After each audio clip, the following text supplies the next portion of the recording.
Hello and welcome to the Checkpoint. Our guest tonight is Lieutenant General Massaneh Kinteh, one of the Gambia's most outstanding military personalities. After training in the Gambia, UK, Nigeria, and Ghana, CDS Kinteh served with distinction at home and abroad. He has served in UN missions in Liberia, Sierra Leone, and now is back as head of the army.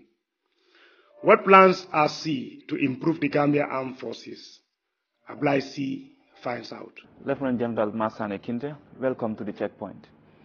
First, we start with the July 22nd apology that your office wrote. Why was the need for that? Well, thank you very much.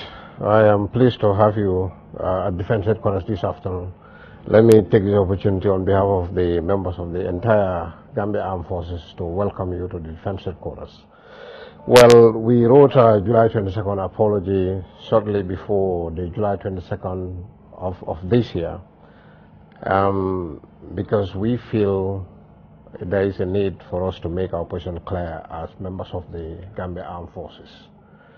The July 22nd, what was dubbed as the July 22nd Revolution, was a military affair.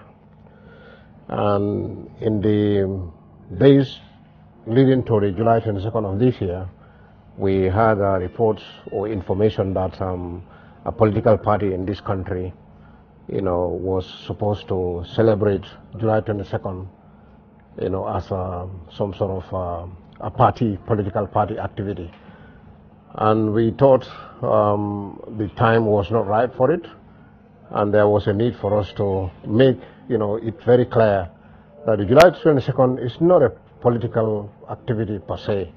It is a military, revolution that was undertaken in July 1994, and we apologize for that because I think it was a day that the military crossed the boundary that it was not supposed to have been crossed, in the first place.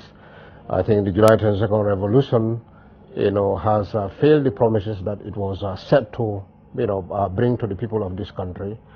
I think the July 22nd revolution has also set back the development process of this country. And it is as a result of the July 22nd revolution that we are where we are today as a country, still grappling, with us, very, very key challenges of our times. But you've defended the revolution for so many years. Why were you defending the revolution? Well, we were part of the government that was constituted. We didn't defend the revolution. We are part of the government that was constituted, and we had a role to play in that government. What we were doing at the time was to see how best we can serve the Gambia Armed Forces, to see how best we can put back the Gambia Armed Forces on track of professionalism, of military orientation, and design programs that is going to keep the military where it belongs, not to transgress into political domain. That's what we were doing. Okay, but the statement was very powerful. I quote. You said the Gambia Armed Forces wishes to disassociate itself with July 22nd, the birth of which has subsequently brought untold terror and mayhem to Gambians. A system that brought untold mayhem and terror to Gambians. Yes. And you were one time CDS to that system. Absolutely. How do you reconcile that? Well, I can tell you the fallbacks or the shortfalls of the July 22nd revolution are on record for everybody to see. So would you I was not a party to that, and I've never subscribed to even the ideology that military should intervene in politics in the first place. You were a professional. I was a professional, and I am a professional, and I will remain a professional. So do you regret the past government? No, I do not regret working with the past government. I did not regret working with the past government because I was working for the interests of the Gambian people. I was working in an institution where I think I have the requisite knowledge and skills to be able to make a change. And during my time as the Chief of Defense Staff of the Gambia Armed Forces, I was able to initiate programs that were able to put the armed forces back on track. Example? Example such as the reforms that we have conducted, in ensuring that the armed forces understands its role as to, an institution that is supposed to be subservient to the civil authority, and at the same time a key player in national development. It was during that time that we were able to construct, projects like the Mayok Secondary, and the Faraba project. So those were days that the armed forces was very much into national development, and we had undertaken, a lot of developmental activities within the country and even outside while we serve in peacekeeping missions around the world. Okay, good. We'll come to the reforms, but before we go to that, we look at the role of the Gambia Armed Forces during the recent political crisis. I know you were outside of the country at the time. That's true. What is your assessment? Did they play their role the way they should do? Well, the armed forces played a very, very pivotal role in ensuring that the peace and stability of this country was not compromised. Some elements of the armed forces, behave in a way that was showing open support, for the outgoing government, even at a point when the people of this country decided otherwise. I think that was a wrong move, but this was just by some very few elements of the members of the armed forces. If you were in charge at that moment, what would you have done differently? What I would have done differently, probably I would stay as a professional soldier, and I will always encourage my fellow officers and members of the Gambia Armed Forces that we have a role to play, that we have an obligation to ensure that the peace and stability of this country is not being compromised, to ensure that we stand by the Gambian people, to ensure that we are able to defend the verdict of the Gambian people.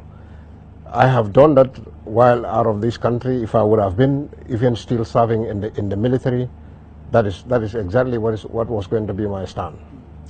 The role ECOMOG played during the political crisis was very pivotal. Yes. Is that an indictment on the armed forces that they didn't play their role the way they should? That's why foreign forces have to come in.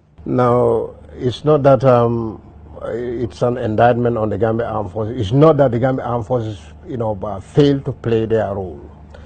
Well, as a country, we are going through difficult times, all right? And Gambia is not an island, it's part of the ECOWAS sub-region. If anybody who knows about the Africa Peace and Security Architecture, that was a crisis prevention mechanism constituted at the level of the African Union in ensuring that the regional organizations are able to proactively, intervene in situations where they could smell, conflict, was pretty much in line with that doctrine. ECOWAS did not just come to the Gambia because they think, they have a small country that is, causing some trouble that they are coming. No. ECOWAS, they came to the Gambia as part of the crisis prevention mechanism that was in place at the time through the ECOWAS standby force, of which Gambia, is part and parcel. If this problem would have happened in other countries, Gambia would have certainly, taken a very, very active role in that. Okay. So it's not an indictment on the members of the Gambia Armed Forces. We have gone through a very, very difficult transition period.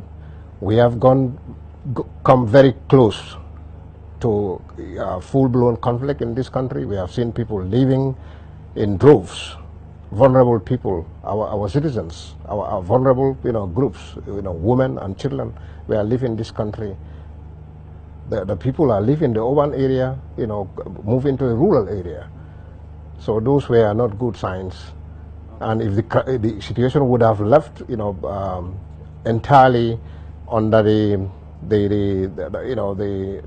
key players at the time, probably the situation would have been, different.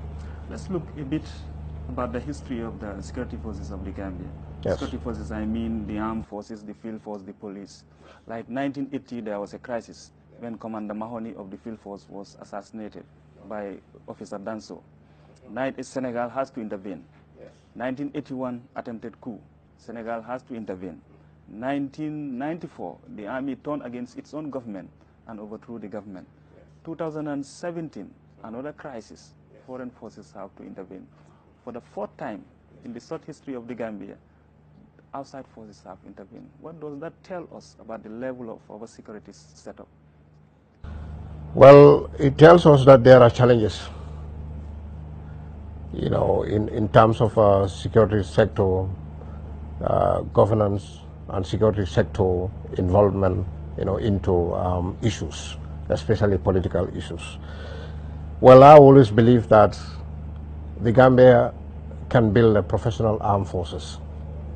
The Gambia can build an armed forces that is going to be free from partisan politics, that is going to be non-tribally inclined, that is professional and play its constitutional roles and mandate, and at the same time, you know, play a pivotal role in national development. I always believe that is possible. If we pay attention to the needs of institutions as part of the reform process, I think we should be able to correct all those wrongs of the past.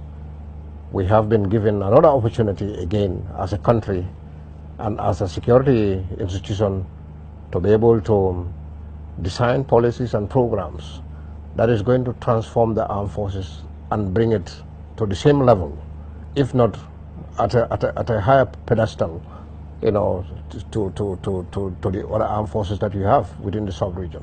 What is the role of ECOWAS currently in the Gambia? The role of ECOMIC in the Gambia is to be able to provide the secure condition that is necessary for the government to continue to function. That is their key mandate, and that includes, you know, providing security to His Excellency the President and the government officials. Do they have to consult you as the CDS before they take any action? Of course, we are in close consultations. They have a mandate that was given to them by the authorities of the West African sub-region.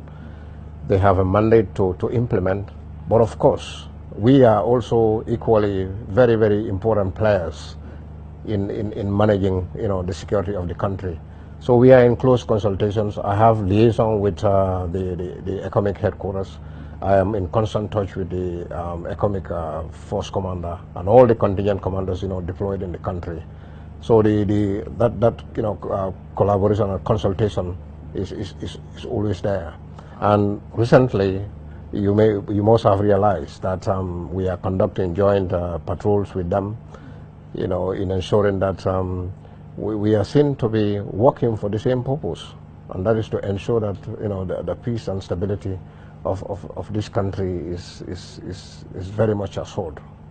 Good. Now we come to the reforms or proposed reforms in the army or the security forces in general. What are the key areas that you want to reform?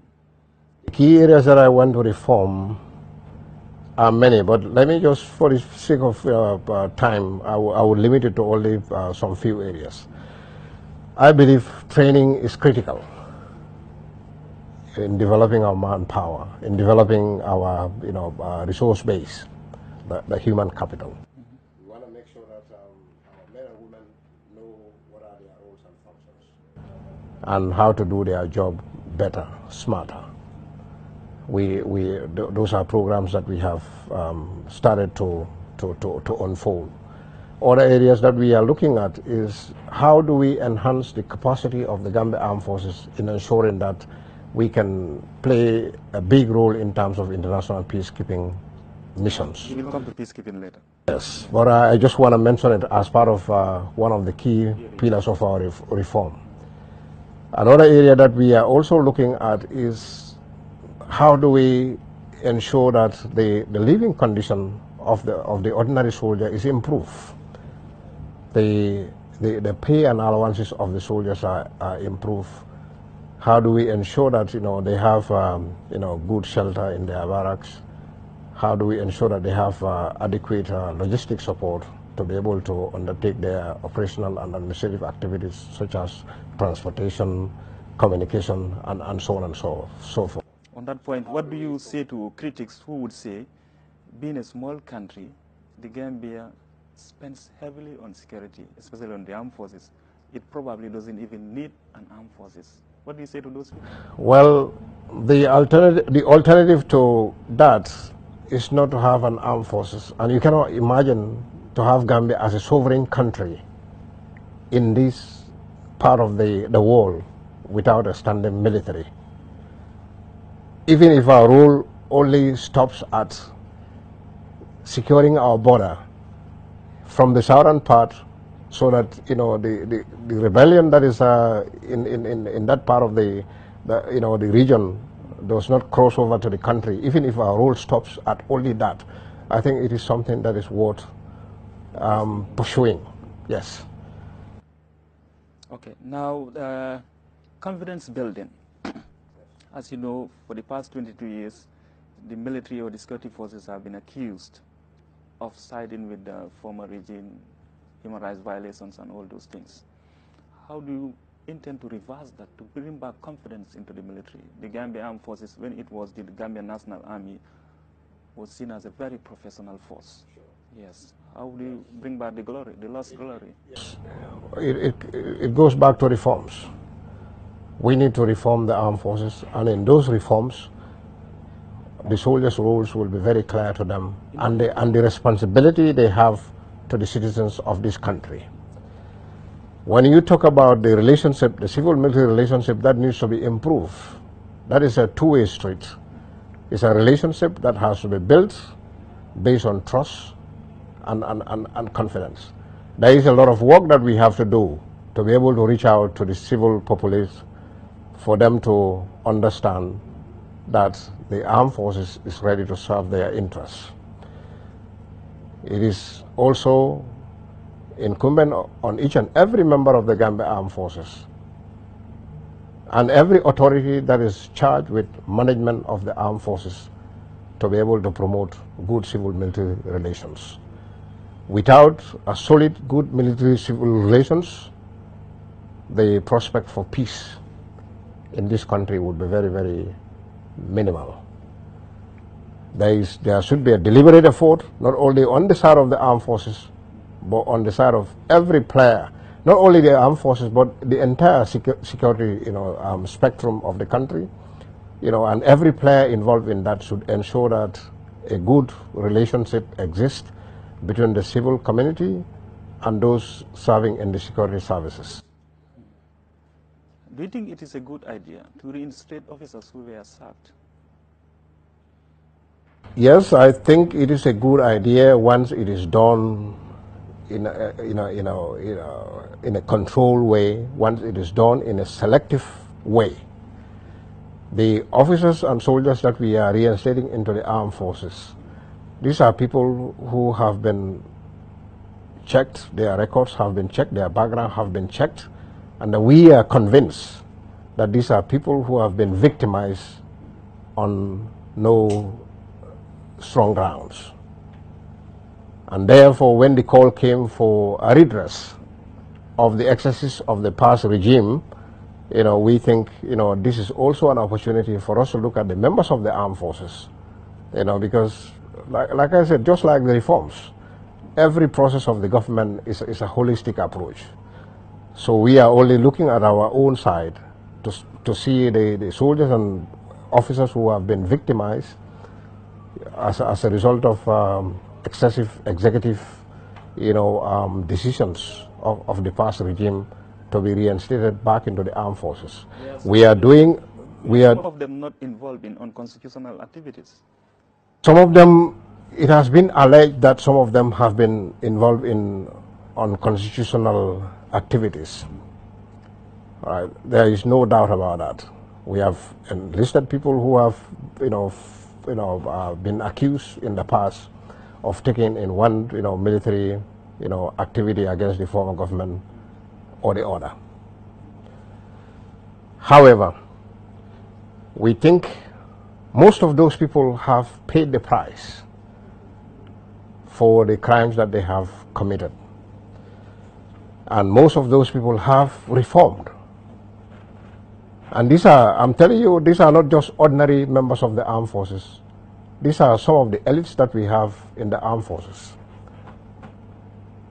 And it has gotten to a point when the armed forces was sort of depleted, in terms of its human resource base, as a result of all these coups and counter-coup allegations, some of which have not been adequately substantiated, or they have not been tried and tested, to ensure that the allegations, were right.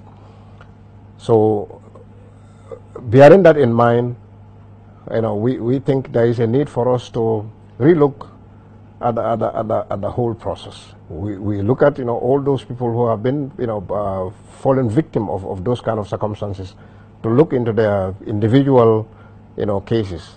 And this has been done not by me as an individual, but it's been done by boards that we have constituted in the armed forces, consisting of people with very high degree of integrity, and they were able to do the due diligence, to be able to ensure that these people can still be useful members of the armed forces. So they have something to bring back into the armed forces. That is why we are taking them, and it is helping in the reforms, because these are some of the most experienced people that we have in the armed forces. People who were wrongly victimized in the past have been redressed. What about people who were overly rewarded in the past? What do you do with them, like mass promotions? Some people were just promoted from lieutenant to major or to captain or to general. Yes, what we are doing now is to be able to ensure that the people who have been promoted beyond what is their capacity are adequately prepared to be able to assume their functions in the new structure and the new dispensation. I know this is a tall order, because some people have been promoted, way above, what their capabilities are. Does that mean you're going to demote them all? We're not going to demote. There are no plans for demoting anybody. There are no plans for dismissing anybody. What we are trying to do is to be able to reform the system and to be able to look at the promotion critically. All right, the promotions in the armed forces are clearly spelled out in our books, how they are supposed to be done. In addition to what we have in our books, we are also coming up with some guidelines that is going to stipulate criteria for promotion. I believe that, promotion, yes, in as much as everybody wants to be promoted, if you are promoted, you feel very excited, your family feels good, and friends. But again, beyond that, I think every promotion also comes with responsibility, because they say, to whom much is given, much is expected. If you are given a particular rank, it means you have a corresponding challenge in the system. So we are doing a system overhaul just to look at our structure. Where do we have vacancies existing, critical places that need to be manned? Do we have the adequate ranks for those places? If yes, then we fill them. If no, how do we prepare that capacity to be able to fill those vacancies? And let me tell you, the armed forces over the years has not been moving the way it is supposed to move, and that is why, as part of our reforms also, we are now trying to expand the armed forces, corresponding to the size, corresponding, of course, to to the threat assessment that we have, and how the armed forces should be commanded, and what is there to facilitate control of the forces. So we are looking at that, and that is why we have created some new units around the country. Basse is now having a battalion of its own. We also now have a battalion that is stationed in Kanilai. So these are new units, established. We are just trying to put the basic logistics in place, for them to be fully functional. So there is a lot of work, a lot of job to be done, in the armed forces. There was this rumor going on, and probably still going on, that the armed forces plans to or has already sacked hundreds of people. Is that true? No, it is not true. We have not sacked people. All right, we are undergoing reform. You know, when people hear about reform, especially security sector reform, they think that people think about is a massive, retrenchment of personnel. I think this is a very, very wrong perception. There are so many things to reform than just, retrenching people. Is there a possibility for that? Of course, it all depends on, what the facts are there, what the facts support. Everything is open. What I want, to draw people's attention to is the fact that we are not downsizing the armed forces. We are going to right-size the armed forces. We are going to look at the armed forces from its roles and responsibilities, from our threat assessment, because you constitute the armed forces for a purpose. It is based on that we are going to establish the units and the various organizations in the armed forces, and that is going to also inform the size of the armed forces. What sort of rank structure, what sort of specializations that we can have in the armed forces. So what we are doing is, of course, there is going to be a lot of internal adjustment and movement around, but we have not seen anything pointing towards retrenching people in great numbers from the armed forces. The army in the past was very political. How do you intend to change that? Excellent question. The army in the past has been very political, and it's because of that political inclination in the armed forces we had all these issues with coups and allegations of coups and counter coups and so on and so forth. You see, if you want to have a professional armed forces, you don't only have to remove the military from politics, but you also have to remove politics from the military. The soldier is a citizen. He has got his rights, he has got his entitlements. Like any other citizen, we could go to the polls and vote. But what you don't want is to have a political campaign mounted in a military barracks. A partisan politics in the military destroys the professional fabric of the armed service. So what we intend to do is to go back to the drawing board and re-educate our soldiers. They need to know that not if you are wearing the uniform and you owe allegiance to your country and you have taken the supreme sacrifice to be able to put your life on the line for the survival of the people of your country, then you will not be able to take sides openly. We are not only going to deal with the problem of politics in the armed forces, we are going to deal with the problem of tribalism also in the armed forces. We want to make sure that we transform the armed forces in a way that is going to be non-partisan, it will be non-tribal, it will be professional, and more importantly, it is going to be accountable to a democratic civil control and administration. To achieve that goal, wouldn't it be necessary to have a defense minister? Well, it is not for me to, suggest whether we have a defense minister or not. What I can say is that if you're managing security, it's managed at various levels. What are these levels?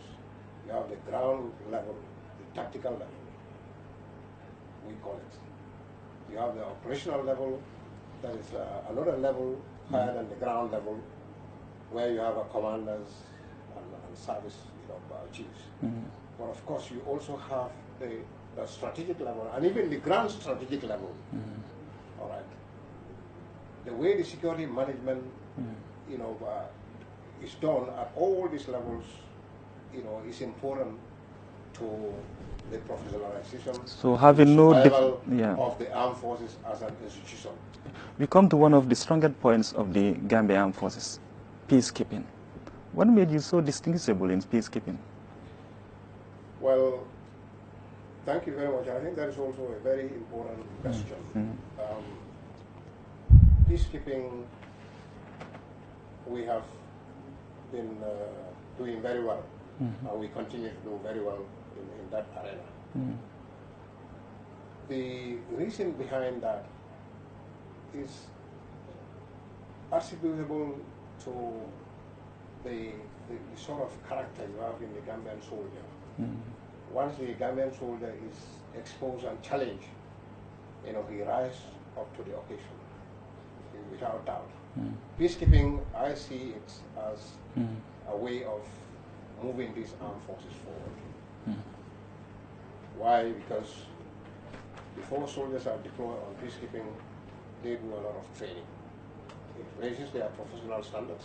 It raises their skill levels before they deploy. If they deploy out in the field, they continue to operate under very, very good conditions, and their interaction with their counterparts, also, positions them in a way to be able to learn from their peers. And when they return back as better soldiers, and better people having exposed to those conditions. But also they come back a little richer, than before. than before they deploy. So it is one area that I highlighted in my reform, and I think it's one area that we need to work very hard to be able to achieve, to change the armed forces. We must end it on that note. Thank you very much, Lieutenant General Massaneh Kinteh.